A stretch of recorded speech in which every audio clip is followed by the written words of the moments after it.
Por favor, Romanos capítulo 8, verso 29. Somente o verso de número 29. Romanos capítulo 8, verso 29. O 28, sabemos que todas as coisas cooperam para o bem daqueles que amam a Deus. Aí o 29 diz assim: pois os que de antemão conheceu, também os predestinou para serem conformes à imagem do seu Filho, a fim de que o seu Filho, Jesus, seja o primogênito, seja um modelo, padrão, dentre muitos irmãos. Esse sempre foi o projeto de Deus.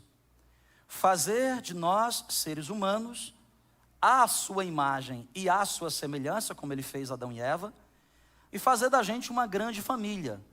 Fazer da gente uma grande, bem forte, uma grande, esse é o desejo de Deus. Por isso que Deus nos trata como filhos. É muito interessante porque a Trindade se revela para a gente de maneira familiar também. Pai, Filho e Espírito Santo. Usa termos de família, porque para Deus família é algo extremamente precioso. Aliás, a família é o céu na terra. Embora não exista família perfeita, toda família é imperfeita, amém ou não? Então, e geralmente os homens são mais imperfeitos que nós somos, assim, a gente é bom nisso. E Deus criou uma família. Então, a ideia de Deus é o seguinte: embora o pecado tenha entrado, eu vou resgatar essas pessoas e fazer deles a minha grande família. Efésios 2,19. Já não sois mais forasteiros nem estrangeiros, mas concidadão dos santos e membros da família de Deus. Deus é o nosso Pai. Deus é o nosso bem forte, Deus é o nosso Pai. E por consequência, nós somos seus filhos. E quem é Jesus? O nosso modelo. Os que de antemão conheceu, também os predestinou para serem conforme a imagem do seu Filho. Jesus é o padrão que Deus espera da gente. Padrão de Deus. Efésios capítulo 4, Paulo nos ensina que nós devemos, que Cristo é a cabeça, eu sou o corpo, e que a igreja é o corpo, e que nós devemos cresçamos naquele que é a cabeça, até que a gente possa atingir, até que cheguemos à unidade da fé, ao pleno conhecimento do Filho de Deus. Ou seja, não é que eu vou ser igual a Jesus, a imagem de Jesus estética, eu vou ser a imagem de Jesus em caráter, a imagem de Jesus em caráter. Nós estamos nessa série de mensagens sobre encontrar e fazer a vontade de Deus. E hoje eu quero encerrar a série falando para vocês sobre o que Deus espera de cada filho. Qual é a vontade de Deus para cada filho que Ele recebe na sua família. Nas outras 3 mensagens, eu ensinei vocês a buscar ao Senhor para descobrir o projeto de destino que Deus tem para você. Porque antes de você nascer, Deus escreveu um projeto para você.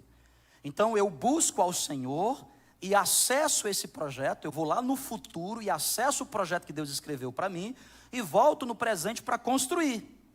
Deus me dá uma visão, eu vou lá e volto para construir em direção a essa visão. Porque Ele me separou desde o ventre da minha mãe e me constituiu profeta para as nações, diz Jeremias. Porque Ele me separou no ventre da minha mãe e me constituiu apóstolos aos gentios, disse Paulo. Porque antes de eu nascer, antes que a palavra me chegue à boca, tu já sabes o que eu vou falar.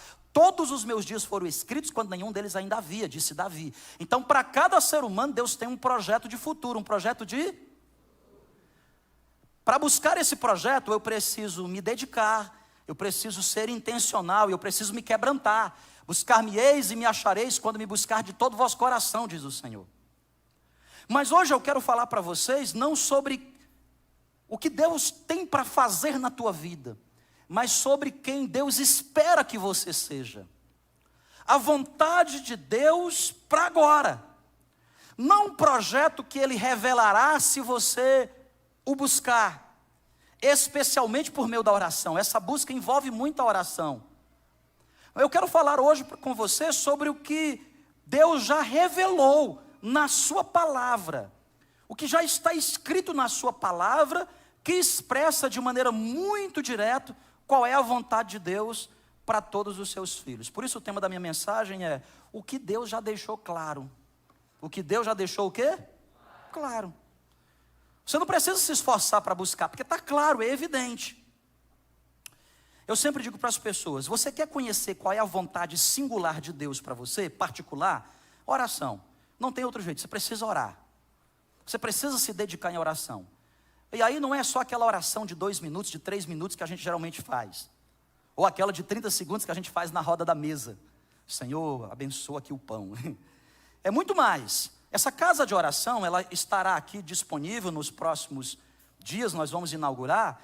E não começaremos ainda assim, mas nós sonhamos que essa casa possa estar aberta 24 horas por dia. Para que eu e você possamos desenvolver a prática da oração. É por isso que Jesus diz que quando alguém quer falar com o Pai, vai falar em secreto. Ele diz assim, entra tu no teu quarto, entra tu no teu... E ele diz assim, fecha a porta. Por que fecha a porta? Porque você não tem pressa para sair, você está buscando a Deus. Só tem um jeito de você descobrir qual é a vontade particular, singular de Deus para a sua vida.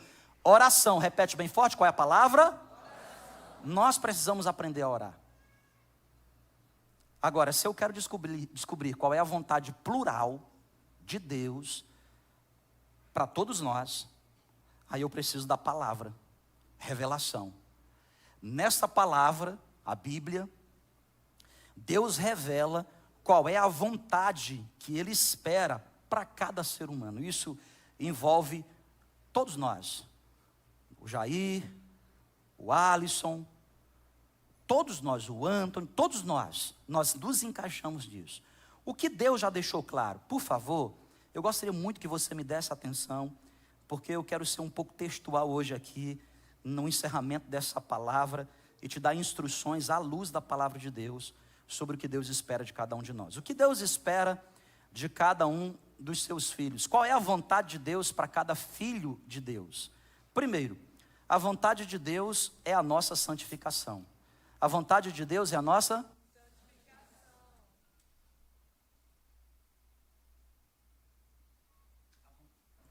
A vontade de Deus para a nossa vida é a nossa santificação. 1 Tessalonicenses diz assim, porque esta é a vontade de Deus. Gente, é muito claro. Não tem como você dar voltas. A afirmação é muito clara. Porque esta é a vontade de Deus, a vossa santificação. Então, antes de Deus revelar qual é o projeto futuro que Ele tem para a sua vida, primeiro Ele quer te transformar. Primeiro Ele espera que você seja alguém santo. Deixa eu explicar melhor isso. A palavra santificação vem de santidade, santidade de santo. E santo significa separado. Ou, na língua original, nos termos mais originais, santidade significa exclusividade. Santidade significa o quê? Eu vou dar alguns exemplos para vocês aqui, ó. Por exemplo, quando um homem resolve casar com uma mulher, no altar, eles estão assumindo um compromisso de exclusividade. Um está dizendo para o outro, a partir de hoje, eu nego todas as outras, eu nego todos os outros, o meu coração é somente teu, o meu corpo é somente teu, a minha intimidade é somente tua. Casamento é uma aliança de exclusividade. Quem está entendendo o que eu estou dizendo? Isso é santidade. Deus espera que eu e você assumamos um compromisso de termos um só Deus, a saber, Jesus Cristo. Por isso o primeiro mandamento é, não terás outros deuses além de... Deus não tolera. Deus é zeloso. E a Bíblia diz que Deus tem ciúme de nós. Ele espera da gente essa vida de santidade. Vou dar outro exemplo. Outro exemplo. Eu e Kelly, nós temos uma conta conjunta há alguns anos. A gente trabalha as nossas finanças juntos e a gente tem nossa conta conjunta. Então veja só, eu acesso aquela conta e ela também acessa. Ela acessa mais que eu. Mas eu acesso também, para ver o que aconteceu lá. Bom, mas o fato é que, se uma terceira pessoa acessar essa conta, está certo isso? Não. Se uma terceira pessoa acessar essa conta, é fraude, concorda comigo? Isso, porque aquela conta é exclusiva minha e quem está entendendo? Quem aqui usa rede social? Levanta a mão quem usa rede social. Instagram, WhatsApp. Pronto, WhatsApp. Quem usa o WhatsApp? Veja, quando você abre uma conta no WhatsApp, ela é só sua, sim ou não? Alguém já teve aqui a conta no WhatsApp clonado já? Já teve? Olha, algumas mãos... É horrível. Não é horrível? Quando alguém invade a tua conta, você perdeu exclusividade.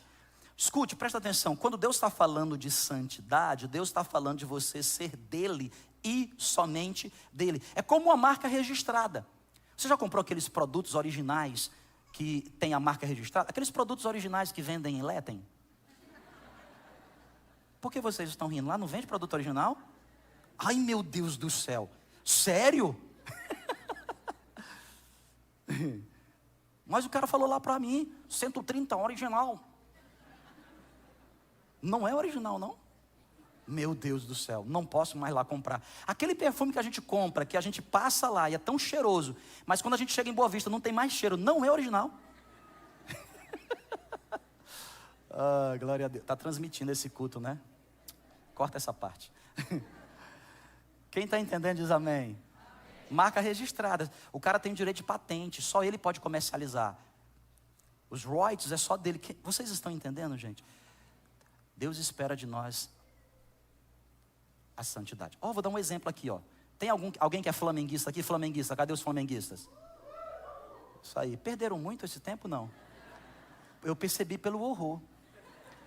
Agora eu vou falar de um time que ganha sempre. Cadê os vascaínos?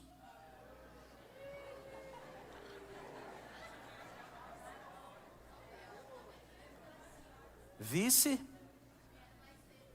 Eles vieram na outra sessão. Agora, imagina o cara joga pelo Flamengo no domingo, certo? Na quarta-feira, no domingo ele defende o Flamengo. Na quarta-feira ele defende o Vasco. É assim que acontece? Sim ou não? Não, porque o jogador profissional assina um contrato de exclusividade.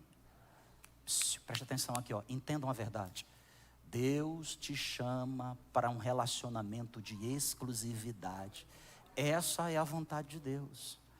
E todas as vezes que Deus não é o primeiro na sua vida, todas as vezes que você coloca qualquer outro Deus na sua vida, você não está sendo santo. Santidade não é para te matar, santidade é para te proteger.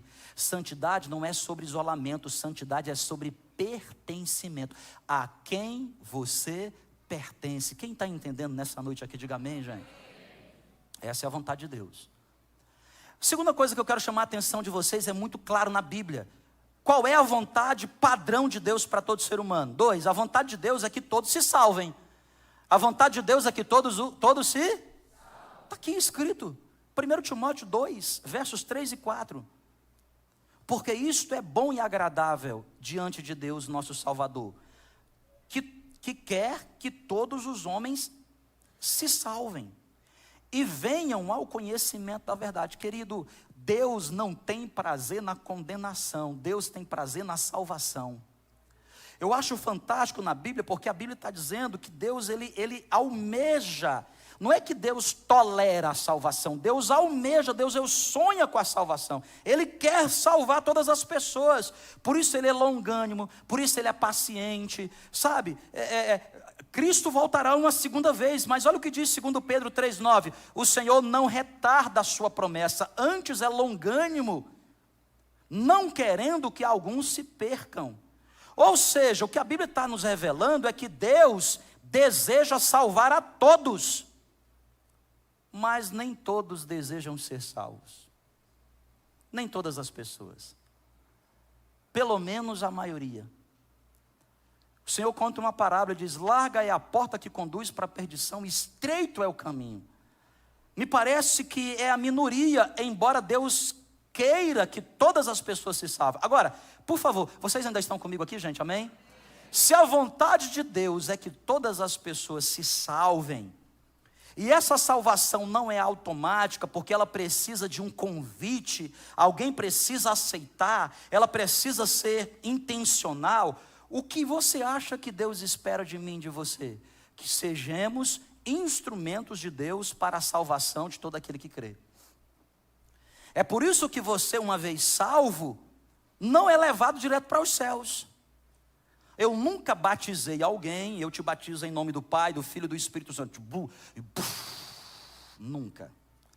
Eu batizo e geralmente a pessoa fica aqui. Pelo menos todas as vezes que eu batizei, a pessoa fica aqui. Agora, por que a gente está aqui? Porque Deus quer usar as nossas vidas para alcançar os perdidos, alcançar os pessoas que precisam de Jesus. Você precisa entender que a vontade de Deus é que todas as pessoas se salvem. Logo, Deus espera que eu seja parceiro dele na conversão de pessoas. Como é que eu posso fazer isso, Jean? Orando. Porque a salvação é um conceito espiritual, então eu preciso orar pelas pessoas que estão próximas de mim. Vamos ser muito sinceros aqui, muito sincero. Levanta a mão aqui quem já entregou a vida para Jesus. Levanta a mão bem alto, quem já entregou a vida para Jesus. Agora, levante a mão quem conhece pelo menos uma pessoa que ama. Eu não vou dizer nem conhece uma pessoa, é uma pessoa que ama. E essa pessoa que você ama não conhece Jesus. Levante a mão se você conhece alguém. Olha quantas pessoas.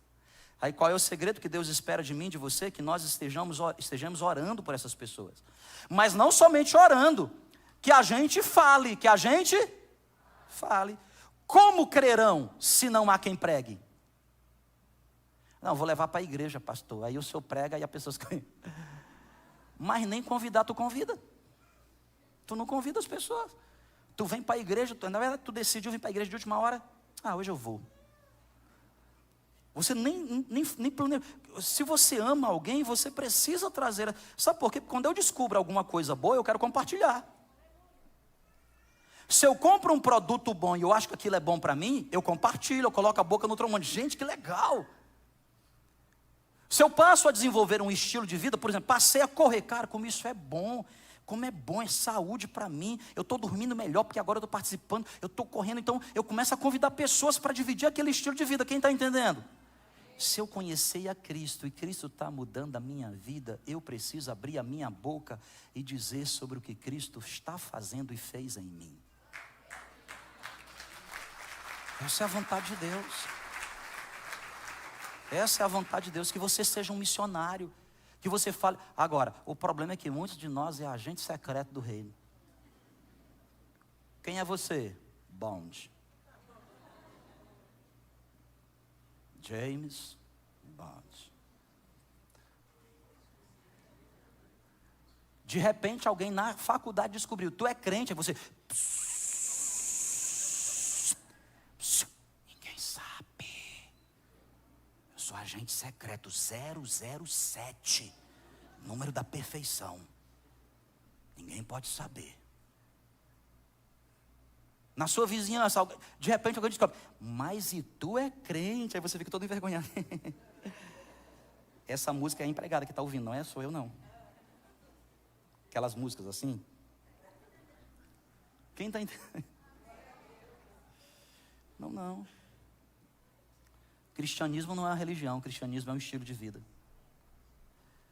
A melhor maneira de você falar de Jesus é sem falar. É sendo. É vivendo. Quem está entendendo o que eu estou dizendo? Jean, eu quero descobrir qual é a vontade de Deus para a minha vida. Entenda que começa na santificação e passa pela evangelização. E eu quero finalizar nessa noite 3. Qual é a vontade de Deus padrão para todos os homens? 3. A vontade de Deus é que deixemos a idolatria. É que deixemos o que, gente? Aí eu quero aqui agora, por favor, pedir a tua atenção. Eu quero ser muito intencional, mas também quero ser educado. Eu quero tentar ser educado. Deixa eu falar algo para você, porque assim, eu não quero falar e nem quero ser ofensivo com alguns. Eu quero falar com você sobre o que a palavra ensina. Talvez você não creia, mas eu creio. Essa é a palavra de Deus. E ela é o nosso manual. Ela é o nosso instrumento. Então, presta atenção, 1 Coríntios capítulo 10, verso 14. Portanto, meus amados, fugi da idolatria. O que é idolatria na Bíblia? Qualquer coisa que ocupe o lugar de Deus. Qualquer coisa que ocupe o lugar de... Mas no Antigo Testamento, idolatria sempre está associado com imagens. Sempre está associado com... Por isso, em Êxodo capítulo 20, o verso 4, o segundo mandamento, Deus é muito específico. O primeiro mandamento, não terás outros deuses além de mim. Exclusividade. O segundo mandamento, ele diz assim, não farás para ti imagem de escultura. Não farás para ti imagem de... Isso é o segundo mandamento. Isso não é só uma ordenança, é um princípio. Deus está dizendo assim, ó, qualquer coisa que ocupa o meu lugar, o nome disso é idolatria. Portanto, as suas orações precisam ser sempre direcionadas a Deus em Jesus. Ele é o único mediador entre Deus e os homens. Ele disse, eu sou o caminho, eu sou a verdade, eu sou a vida. Ninguém vem ao Pai senão por mim. Quando Cristo morreu na cruz do Calvário, o véu foi rasgado, o véu que havia separação. Agora todos nós, por Jesus, através de Jesus, no nome de Jesus, acessamos ao Pai. Então você precisa ter cuidado com a idolatria, porque a vontade de Deus para a sua vida é que todos nós deixemos a idolatria. E no Antigo Testamento, toda idolatria está associado com imagens. Toda idolatria está associado com... Por favor, eu quero ser muito direto com você, eu quero que você abra para você ler comigo a palavra. Agora, já no Novo Testamento, olha o que a Bíblia diz. A Bíblia nos ensina que no Novo Testamento o problema da idolatria não é mais imagem. Por isso, em Mateus capítulo 6, Jesus diz, o que é que Jesus diz? Vocês não podem servir a dois senhores. Porque ou vocês vão aborrecer a um e adorar o outro, ou vice-versa. Ninguém pode servir a Deus e as riquezas. Ninguém pode servir a Deus e o dinheiro. Ninguém pode servir a Deus e a Mamon. A expressão hebraica é Mamon, que quer dizer o Deus do dinheiro. Vocês estão comigo aqui ainda? No Antigo Testamento, o instrumento de idolatria, imagem. No Novo Testamento, o instrumento de idolatria, dinheiro. A única coisa que Deus está falando no Novo Testamento que é capaz de competir com a adoração a Deus é dinheiro. Cuidado para você não transformar o seu dinheiro, as suas posses, as suas conquistas em um Deus. Cuidado para você não transformar aquilo que Deus está te dando em Deus. Sabe como é o nome disso? Avareza. Colossenses 3,5. Mortificai a avareza, que é a idolatria. Deixa eu chamar sua atenção aqui. No Antigo Testamento, a expressão para avareza é betsa ou chamad, que quer dizer ganho injusto, lucro obtido de forma desonesta, vantagem egoísta, ganância exploradora, desejo intensamente, cobiça, ambicionar algo que não lhe pertence e desejo de ter sempre mais e mais. Deus não tem problema que a gente tenha as coisas. O problema da nossa vida não está na riqueza. Abraão era rico. Isaac era riquíssimo. Jacó, riquíssimo. Salomão, Davi. O problema não está em dinheiro. E dinheiro é bom. Como é bom ter dinheiro? Porque dinheiro te dá acessos. Dinheiro facilita a vida, sim ou não? Eu já vivi uma fase da minha vida sem dinheiro para nada. Eu não gostei daquela época. Como é bom você poder ter acesso. Você poder pagar um seguro saúde. Você poder comprar uma boa roupa. Não tem problema nisso. O problema é quando você substitui esse desejo de que sempre querer ter mais, e a sua confiança passa a estar no dinheiro. Você desenvolve o que a Bíblia está chamando de avareza. E aqui é preocupante, porque isso é um instrumento de idolatria. Marcas de pessoas avarentas. Olha aí, ó, pessoas avarentas. Presta atenção para você entender o que é que uma pessoa avarenta faz, né? Primeiro, ela tem dificuldade demais de dar.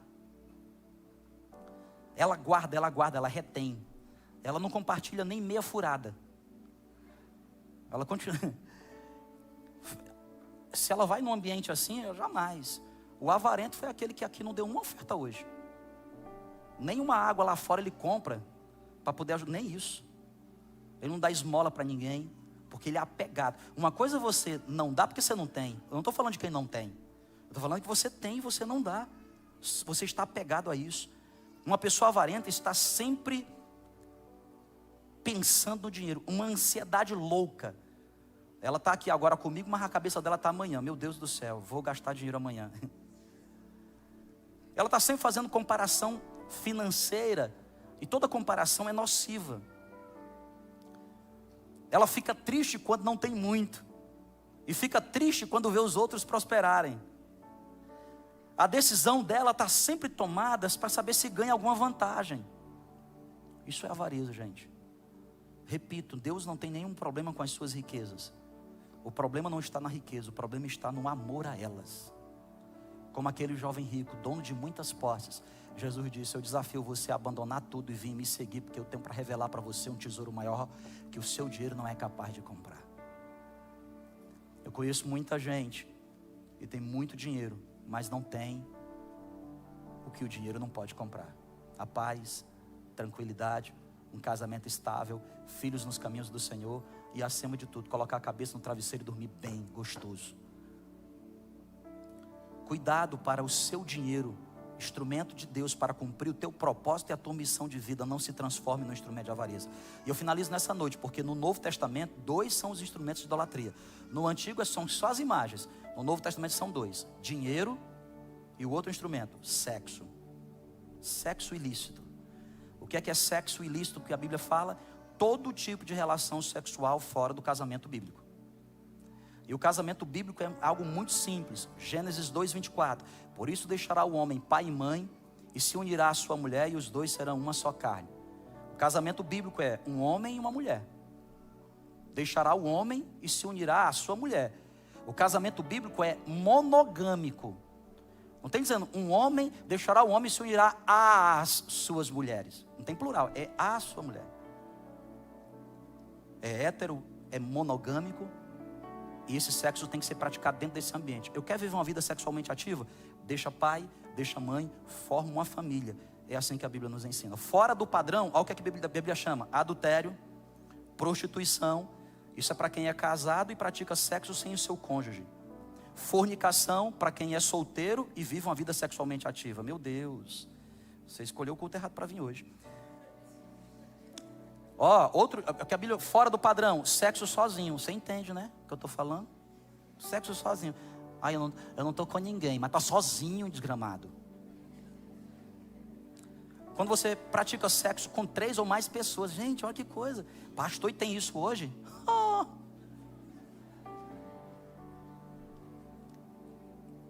Quando você pratica o sexo entre pessoas do mesmo sexo. E eu finalizo aqui. Não precisava falar essas coisas, mas nos dias de hoje a gente precisa falar.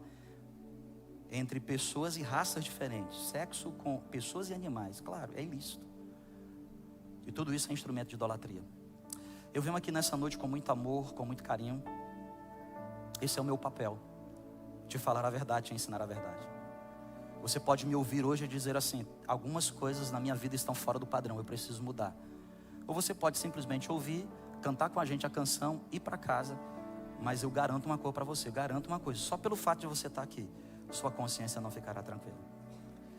Deus nos chama para viver a vontade dEle, que é além daquilo que Ele revelará, algo que Ele quer que você seja.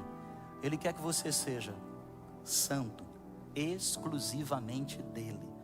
Ele quer que você entenda que o padrão de santidade que Ele estabeleceu não é para te matar, é para te abençoar. Ele quer que você entenda que Ele desejaria que você fosse um agente missionário. Só tem 2 coisas que a gente pode fazer na terra que não pode fazer no céu. Só 2. 2 coisas que a gente só pode fazer aqui na terra, não fará no céu. A primeira delas é pregar. Pregar. Ninguém prega no céu. Ninguém fala do evangelho no céu. Você vai entrar lá no céu e vai falar o quê? Miguel, você já ouviu falar de Jesus? Lázaro, que já está lá. Ô Lázaro, não, a gente prega na terra para as pessoas chegarem aos céus. A outra coisa que a gente só pode fazer na terra e não pode fazer nos céus: pecar. Pecar. Aí eu finalizo meu sermão hoje perguntando para você: o que você tem feito mais? Pregado ou pecado? A vontade de Deus é a nossa santificação. Sem santidade ninguém verá o Senhor. Eu não estou falando sobre coisas caretas. Eu estou falando sobre coisas bíblicas que o Eterno programou para eu e você vivermos. eu garanto para você, se você se enquadra nesses princípios, sua vida será leve, você será feliz, e mesmo que lhe falte alguma coisa, a sensação que você terá é de que nunca lhe falta nada, porque você anda como Enoque andou, na presença de Deus. Como é que você quer construir a sua vida? Sobre a areia, um dia que a chuva bater, a casa vai cair. Sobre a rocha, dá mais trabalho, vai dar muita dor de cabeça, mas quando a tempestade bater, sua casa ficará de pé, porque você não construiu um castelo de cartas, você construiu um castelo na rocha eterna, Jesus Cristo, o Filho de Deus, o Rei dos Reis, o Senhor dos Senhores. Vamos ficar de pé em nome de Jesus?